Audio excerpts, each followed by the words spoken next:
Hi friends, இன்றைக்கி நம்ம பார்க்க போகிற வீடியோவில் மாதம் நம்ம மளிகை செலவு பண்ணுறோம் இல்லையா, அதில் சில மிஸ்டேக்ஸ் நம்ம பண்ணுறோம்.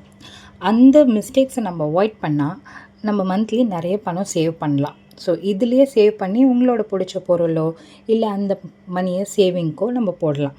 ஸோ இதில் வந்துட்டு பெரிய ஆஃப் த ஹாஃப் கிடைக்குமான்னு கேட்டால் எனக்கு தெரியாது. பட் ஆனால் வந்துட்டு முக்கியமான சில விஷயம் பண்ணிங்கன்னா கிட்டத்தட்ட உங்களுக்கு ஒரு 30% கிட்ட வந்துட்டு சேவ் ஆகிறதுக்கு நிறைய வாய்ப்பு இருக்குது.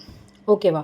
இதில் நான் உங்களுக்கு மினிமலாக சிம்பிள் டிப்ஸ் சொல்கிறேன். அந்த டிப்ஸை நீங்கள் ஃபாலோ பண்ணி பாருங்கள் இந்த மாதத்தோட பட்ஜெட்க்கு. பிகாஸ் நம்ம பழைய போன மாதத்தோட பட்ஜெட்டில் நம்மளுக்கு ஒரு குறிப்பிட்ட தொகை வந்து செலவாயிருக்கும். ஃபார் எக்ஸாம்பிள் எப்படி வச்சுக்கலான்னா, ஒரு 9,000 செலவாயிருக்குன்னு வச்சுக்கோங்களேன்.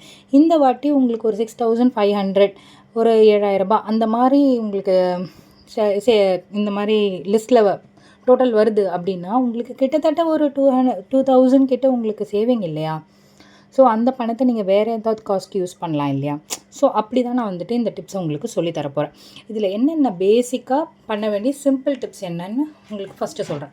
ஃபஸ்ட்டு நீங்கள் வந்துட்டு மளிகை லிஸ்ட் எழுதுறீங்க இந்த மாதத்துக்கு. மளிகை லிஸ்ட் எழுதுறீங்கன்னா மனசில் உங்களுக்கு சிலது தோணும். இந்த பொருள் இல்லை, இந்த பருப்பு இல்லை, இது இல்லை அப்படின்றது மட்டும்தான் உங்களுக்கு தோணும். பிஃபோர் தேட் நம்ம என்ன பண்ணணும்னா கிச்சன் டூர் எடுக்கணும். ஃபஸ்ட்டு டிப் வந்துட்டு உங்களுக்கு கிச்சன் டூர் சொல்கிறேன். நீங்கள் வந்துட்டு இந்த லிஸ்ட்டு ஒரு பேப்பரும் பென் எடுத்து எழுதுறதுக்கு முன்னாடி நீங்கள் போய் கிச்சனில் என்னென்ன இருக்குது என்னென்ன இல்லைன்றதை கண்டிப்பாக நீங்கள் பார்க்கணும்.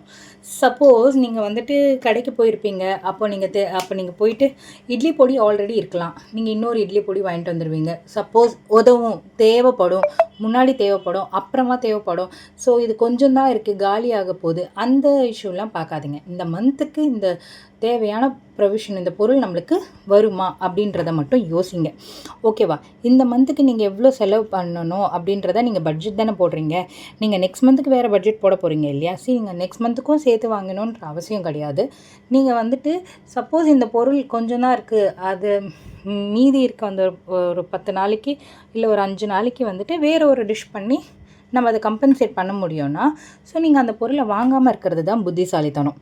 ஃபஸ்ட்டு அதுக்கு தான் நான் சொல்கிறேன், கிச்சன் டூர் எடுங்க. எந்தெந்த பொருள் இருக்குது, எந்தெந்த பொருள் இல்லை, எந்தெந்த பொருள் குறைவாக இருக்குது, எந்தெந்த பொருள் பாதியாக இருக்குது, அது எல்லாத்தையுமே செக் பண்ணிவிட்டு ஸோ அதுலேருந்து தேவையான பொருளை மட்டும் ஒரு லிஸ்ட் எடுத்து ஒரு மளிகை லிஸ்ட்டாக கடைக்கு கொண்டு போகிறதுக்கு ஃபஸ்ட்டு டிப் வந்துட்டு கிச்சன் டூர்னு நான் சொல்லுவேன்.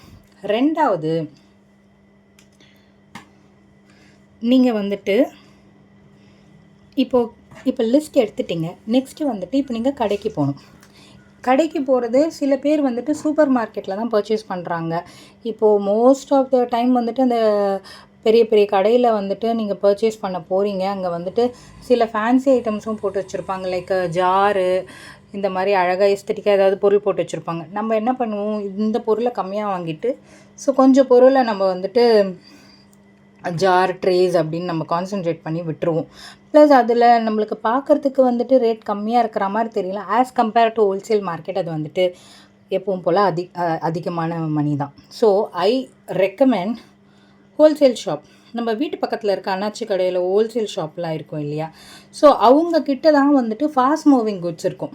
டக்குன்னு வியாபாரம் வந்துடும். அவங்களுக்கு ஃப்ரெஷ்ஷான பொருளும் வந்து சேரும் உங்களுக்கு. நீங்கள் அங்கே வாங்குறதுக்குமே நீங்கள் சூப்பர் மார்க்கெட்டோ இல்லை நீங்கள் மால்லலாம் போய் வாங்குறதுக்குமே நிறைய டிஃப்ரென்ஸ் தெரியும் உங்களுக்கே. ஸோ உங்களுக்கு வந்து ஒரு ட்ரஸ்டட் பிராண்ட் இருக்குது அப்படின்னா அந்த பிராண்டுக்குன்னு அவங்க பைசா பே பண்ண போகிறாங்க. ஸோ அது உள்ளே இருக்க பொருள் வந்துட்டு குவாலிட்டியாக இருக்கான்றது தான் நமக்கு வந்துட்டு தேவைப்படுது. ஓகேவா? அது வந்துட்டு எந்த பிராண்ட் மேனேஜர் பண்ணாங்கன்றது நமக்கு தேவை. So I prefer wholesale market. இந்த லிஸ்ட் எடுத்துகிட்டு போனீங்கன்னா ஹோல்சேல் மார்க்கெட், இப்போ கிச்சன் டூர் பண்ணிங்கன்னா என்னென்ன இல்லைன்னு தெரிஞ்சிடும். இப்போ இந்த லிஸ்ட் எடுத்துகிட்டு போனீங்கன்னா உங்களுக்கு என்னென்ன வாங்கணுன்றதை மளிகை கடைக்கார்கிட்ட கொடுத்துட்டு வந்துடுவீங்க. ஸோ அதையும் மீறி உங்களுக்கு சூப்பர் மார்க்கெட்டில் தான் சில பொருள் கிடைக்கிது அப்படின்னு சொல்லிட்டு நீங்கள் அங்கே தான் பர்ச்சேஸ் பண்ண போகணும், அது வாங்கணும் இது வாங்கணும்னு இருக்குது. ஸோ வீட்டுக்கு அது எசென்ஷியல் அப்படின்னு உங்களுக்கு தெரிஞ்சிச்சு, இல்லைனா உங்களுக்கு ஒரு ரீட்டைல் தெரப்பி மாதிரி அதெல்லாம் கண்ணில் பார்த்தா கொஞ்சம் நல்லா ஃபீல் ஆகும் அப்படின்றதுக்காக நீங்கள் வாங்குறீங்கன்னு வச்சுக்கோங்க.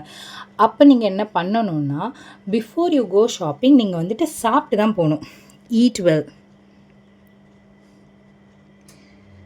நல்லா வீட்டிலேருந்து கிளம்பும் போதே சாப்பிட்டு கிளம்புங்க. நான் ஏன் இதை சொல்கிறேன்னா, நீங்கள் அங்கே போயிட்ட பிறகு ஸோ மெனி ஸ்நாக்ஸ், ரொம்ப ஸ்நாக்ஸு, சிப்ஸு, நிறைய தின்பண்டங்கள்லாம் இருக்கும்.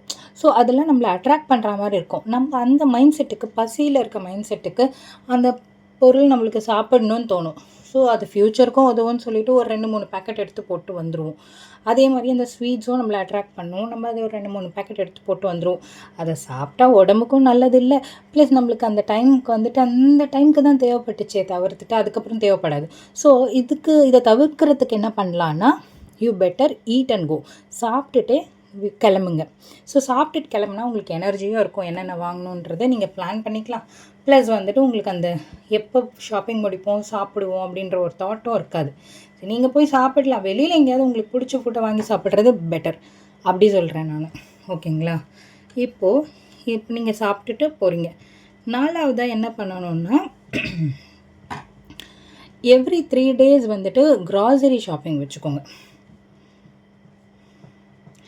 நம்மள இப்போ இருக்க லேடிஸ்லாம் எப்படின்னா பண்ணுறோன்னா, என்ன பண்ணுறோம், இப்போ வெஜிடபிள்ஸ் வாங்குகிறோன்னா ஒரு வாரத்துக்கான பொருளை நம்ம தேவைப்படுற மாதிரி வாங்கி வச்சுக்கிறோம்.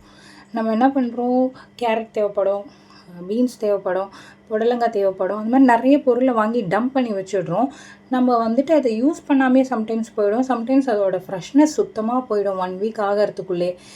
நான் பெஸ்ட்டு வந்துட்டு உருளைக்கிழங்கு, அப்புறம் ஆனியன்ஸ், டொமேட்டோ வாங்கி வைக்கிறது வந்துட்டு பேசிக். ஸோ நம்ம எவ்ரி 3 days வாங்கினோம் தான் நம்ம மீல்லையுமே டிஃப்ரென்ஸ் வரும். இப்போது நம்மளுக்கு பிடிச்ச காய்கறியோ, பிடிச்ச சிக்கனோ, மட்டனோ வாங்கி செய்கிறதுக்கு நம்மளுக்கு வந்துட்டு ஒரு ஆர்வம் வரும், நம்மளுக்கும் சாப்பிட்றதுக்கு நல்ல இன்ட்ரெஸ்டிங்காக இருக்கும். 3 days ஒன்ஸ் உங்களோட இன்வென்ட்ரியை க்ளீன் பண்ணி பார்த்துட்டே இருங்களேன். உங்களோட வெஜிடபிள் பாஸ்கெட்டில் இருக்கிற காய்கறி மாறிட்டே இருக்குது, உங்களோட சிக்கன், மட்டன் நீட்ஸ் மாறிட்டே இருக்குது அப்படின்னா உங்களுக்குமே சாப்பிட்றதுல நிறைய டிஃப்ரென்ஸ் இருக்கும். புரியுதுங்களா?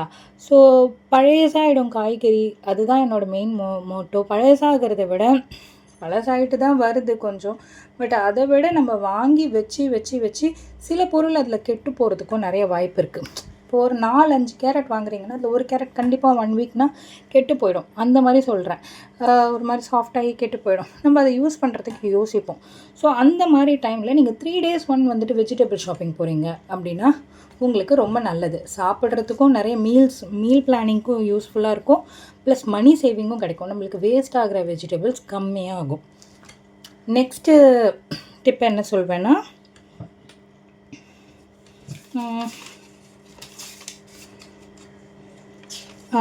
ஓகே,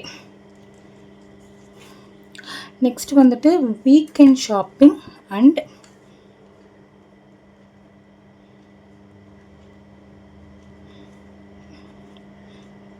மந்த் ஸ்டார்டிங் ஷாப்பிங், இது ரெண்டுத்தையுமே முடிஞ்ச அளவுக்கு அவாய்ட் பண்ண பாருங்கள். ஏன் சொல்கிறேன் அப்படின்னா, இப்போ நம்ம வீக்கெண்டில் போனோம்னா நிறைய கூட்டம் இருக்கும். நம்ம சில பேர் பார்க்குறோம், அவங்க எடுக்கிறத பார்த்துட்டு நமக்கும் அந்த சில பொருள் ஆசையாக இருக்கிறதுக்கு வாய்ப்பு இருக்குது. அதனால் அந்த பொருளை நான் எடுக்கிறதுக்கு நான் ஓகே சொல்ல மாட்டேன். மந்த் ஸ்டார்டிங்லேயுமே கூட்டமாக இருக்கும். ஸோ நீங்கள் வந்துட்டு தேவையில்லாத பொருளை நிறைய எடுத்து போட்டுட்டு வரா மாதிரியும் உங்களுக்கு ஒரு ஃபீல் இருக்கலாம். அது இருக்கும் தான், பிகாஸ் நம்ம வந்துட்டு அவங்க எடுக்கிறாங்க, இவங்க எடுக்கிறாங்க அப்படின்னு சொல்லிட்டு. So it is useful. So இந்த பை 1 get 1 ஆஃபர் அப்படியெல்லாம் போகுது. பிகாஸ் நம்மளுக்கு தேவையே இருக்காது அந்த பை 1 get 1 ஆஃபர். நீங்கள் ஹார்பிக்கோ இல்லை சில க்ளீனர்ஸ் சம்திங் இப்போ வந்துட்டு ஜூஸ் அதெல்லாம் போடுறாங்கல்ல, பை 2 get 1, பை 1 get 2, அதெல்லாம் நம்ம வாங்கி அவ்வளோத்தையுமே நம்ம கன்சியூம் பண்ண போகிறதில்ல. கன்சியூம் பண்ணாலுமே உடம்புக்கு நல்லதில்லை. ஸோ அதனால் அது அந்த மாதிரி பர்ச்சேஸ் முடிஞ்ச அளவுக்கு அவாய்ட் பண்ணிவிடுங்க. ஸோ அந்த வீக்கெண்டில் மந்த்-எண்டில் தான் ஆஃபர்லாம் இதெல்லாம் போடுவாங்க. ஸோ அந்த ஆஃபர் வந்துட்டு நமக்கு நிஜமாலே யூஸ்ஃபுல்லாக, நம்மளுக்கு எசென்ஷியல் கண்டிப்பாக ஆஃபர் தரமாட்டான். ஸோ இந்த மாதிரி தேவையில்லாத பொருள் தான் நம்மளுக்கு ஆஃபர் தரப்போகிறான். ஸோ அதை நீங்கள் அவாய்ட் பண்ணிக்கலாம். நீங்கள் வீக் டேஸில் சாப்பிட்டு ஒரு நூன் டைமில் ஒரு ஆஃப்டர் மந்தில் வந்துட்டு ஒரு 5 தேதிக்கு மேலே போனீங்கன்னா உங்களுக்கு வந்துட்டு கொஞ்சம் நல்லா பீஸ்ஃபுல்லாக ஷாப் பண்ணிட்டு வரலாம். என்னென்ன வேணும், என்னென்ன இதுன்னு பொறுமையாக பார்த்து ஷாப் பண்ணிட்டு வரலாம். நெக்ஸ்ட் வந்துட்டு ஆல்வேஸ் கேரி பேக். இப்போல்லாம் ஆஸ் யூ ஆல்ரெடி நோ, இப்போ எல்லாருமே வந்துட்டு பேகுக்கு 20 rupees 30 rupees போட்டுகிட்டே இருக்காங்க. நம்மளும் பல வாட்டி போகிறோம், பேகை வச்சுட்டு போய்ட்றோம், இல்லைனா ஒரே ஒரு பேக் கேரி பண்ணுறோம். வினோ லைக் நம்ம இங்கே தான் போகிறோம், க்ராசரி ஷாப்பிங் தான் எடுக்க போகிறோம் அப்படின்னா கண்டிப்பாக ஒரு துணி பேகை வந்துட்டு பேக்கில் போட்டு வச்சுக்கோங்க எப்போவுமே. எனிவேஸ் நம்ம அந்த சைடு போகல, வேறு ஏதாவது ஒரு விஷயமா போகிறோம், அப்போ கூட நம்ம வாங்குகிறோம் அப்படின்னா பேக் இஸ் நெசசரி. ஏன்னா பேக் இப்போ எல்லாருமே காசு வாங்க ஆரம்பிச்சிட்டாங்க. அதுக்கு ஒரு 5 ருபீஸ் 2 ருபீஸ் அப்படி வாங்கினா பரவாயில்ல, 20 ரூபா 30 ரூபா வாங்குறாங்க. ஸோ அது வந்துட்டு என்னை பொறுத்தவரையில் ஒரு காஸ்ட்லியான பர்ச்சேஸ் தான். ஸோ அதையும் அவாய்ட் பண்ணிவிடுங்க. இந்த டிப்ஸ் எல்லாம் ஃபாலோ பண்ணி பாருங்கள். இந்த மந்த் எண்டில் உங்களுக்கு என்னென்ன திங்ஸ் சேவ் ஆகிருக்கு, எந்தெந்த விஷயத்தில் நீங்கள் வந்துட்டு சேவ் பண்ணியிருக்கீங்க அப்படின்றது உங்களுக்கு வந்துட்டு தெரிய வரும். நீங்கள் லாஸ்ட் மந்த்தோட பில்லையும் இந்த மந்த்தோட பில்லையும் கம்பேர் பண்ணி பாருங்கள். ஸோ உங்களுக்கு அஃப்கோர்ஸ் கண்டிப்பாக சேவ் ஆகும் இந்த டிப்ஸ் ஃபாலோ பண்ணால். ஸோ அந்த சேவ் ஆகிற மணியில் you can go for a nice dinner, இல்லைனா உங்களுக்கு பிடிச்ச ஒரு பொருள் வாங்கணுன்னு ஆசைப்பட்டு வச்சுருப்பீங்க. லைக் டின்னர் செட், பேக், அந்த மாதிரி வாட்ச், அந்த மாதிரி ஒரு பொருளை வாங்கிக்கோங்க. லைக் செல்ஃப் சாட்டிஸ்ஃபேக்ஷனும் நடந்துடும், லைக் கிச்சனும் சேவ் ஆகும், லைக் மினிமல் கிச்சனாக இருக்கும். லைக் வேஸ்டேஜ் ஆகாமல் இருக்கிறதும் நல்லது தானே, சாப்பாடை வேஸ்ட் பண்ணக்கூடாது இல்லையா? ஸோ இந்த டிப்ஸ் எல்லாம் உங்களுக்கு கண்டிப்பாக பிடிச்சிருக்கோன்னு நம்புகிறேன். பேஜை ஃபாலோ பண்ணிக்கோங்க. உங்களுக்கு ஃபாலோ பண்ணி பார்த்துட்டு சொல்லுங்கள். தேங்க்யூ.